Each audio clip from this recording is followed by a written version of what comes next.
ওয়ানিযা মাতাল ইনসান ইনকাতা আমালুহু, মানুষ যখন মারা যায় তার আমলের দরজা বন্ধ হয়ে যায়, কিন্তু তিনটা আমল জারি থাকে।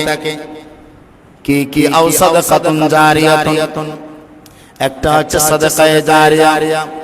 এই সাদাকায়ে জারিয়া আপনি মসজিদের জন্য দিয়েছেন, মাদ্রাসার জন্য দিয়েছেন, দ্বীনি কাজে ব্যবহার করেছেন, কালবাট করে দিয়েছেন, রোড করে দিয়েছেন, টিউবওয়েল গেড়ে দিয়েছেন, নালা নর্দমা করেছেন, মানুষের হেল্পের জন্য, মানুষের সুন্দরভাবে চলাচলের জন্য আপনি ব্যবস্থা করে দিয়েছেন। এগুলা যতদিন থাকবে ততদিন আপনার কবরে বেমিসাল সওয়াব জারি থাকবে। জোরে বলুন সুবহানাল্লাহ। আও ইলমুন ইয়ানতাফিউ বিহি, এমন একটা ইলম আপনি জমিনে রেখে গিয়েছেন, অথবা এমন একটা ইলম শিখিয়ে গিয়েছেন, আপনি একজনকে কোরআন শিখিয়েছেন, অথবা কোরআন শেখার জন্য আপনি সাহায্য করেছেন, অথবা এমন একটা কিতাব আপনি লিখে গিয়েছেন যে কিতাবটা থেকে মানুষ ভবিষ্যতে উপকার লাভ করে, এমন একটা স্থান করে দিয়েছেন যেখানে মানুষ নামাজ পড়ে, একটা মাদ্রাসা করে দিয়েছেন যেখান থেকে তালেবুল ইলমরা পড়াশোনা করে শিক্ষিত হয়, একটা লাইব্রেরি করে দিয়েছেন এলাকার মধ্যে যেখান থেকে ছোট ছোট কচিকাচারা তরুণ নওজওয়ানরা বিভিন্ন ধর্মীয় ইসলামিক কিতাব পড়ে উপকৃত হয়। আমার নবী বলে এই ধরনের কাজ করে গেলে তোমার কবরে বেমিসাল সওয়াব জারি হয়ে যাবে। আর 3 নম্বর হচ্ছে ওয়ালাদুন সালিহুন। এ আমার উম্মত, তুমি তোমার সন্তানকে যদি আওলাদে সালেহ পবিত্র সন্তান যদি বানিয়ে জমিনে রেখে যেতে পারো, তাহলে তোমার এই সন্তান তোমার জন্য নেজাতের ওসিলা হবে। সুবহানাল্লাহ বলেন।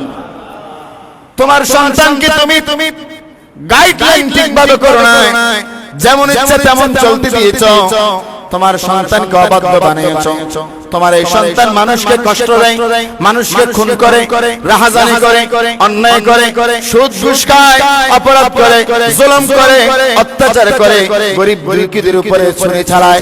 তোমার এই সন্তান অবৈধ অনর্থক কাজগুলা করার দরুন তোমার কবরে শান্তি পাবে তো দূরের কথা, তোমার কবরে জিল্লতি আর জাহান্নাম। জোরে বলুন নাউজুবিল্লাহ।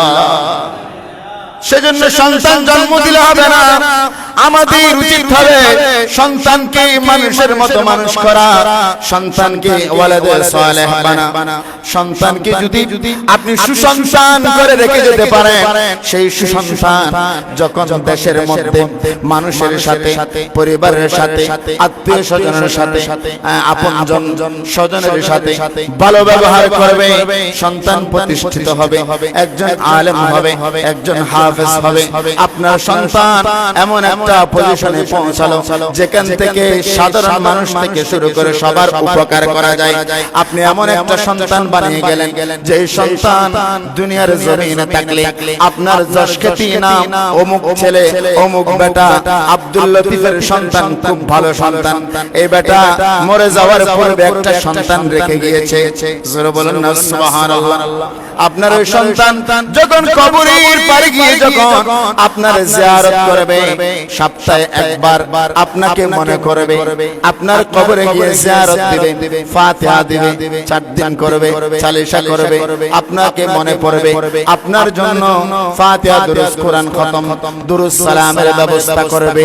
ওই সন্তান আপনার জন্য দুনিয়াতে নিয়ামত হবে, কবরে নিয়ামত হবে, হাসরে নিয়ামত হবে।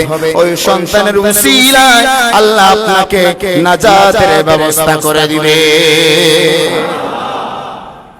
আর ওই সন্তান নবীজি বলছেন একটা হাফেজ বানিয়েছো, একটা আলেম বানিয়েছো, তোমার এই সন্তান তোমাকে কাল কিয়ামতের ময়দানে কোটি কোটি মানুষের সামনে তোমাকে নূরের টুপি পরানো হবে।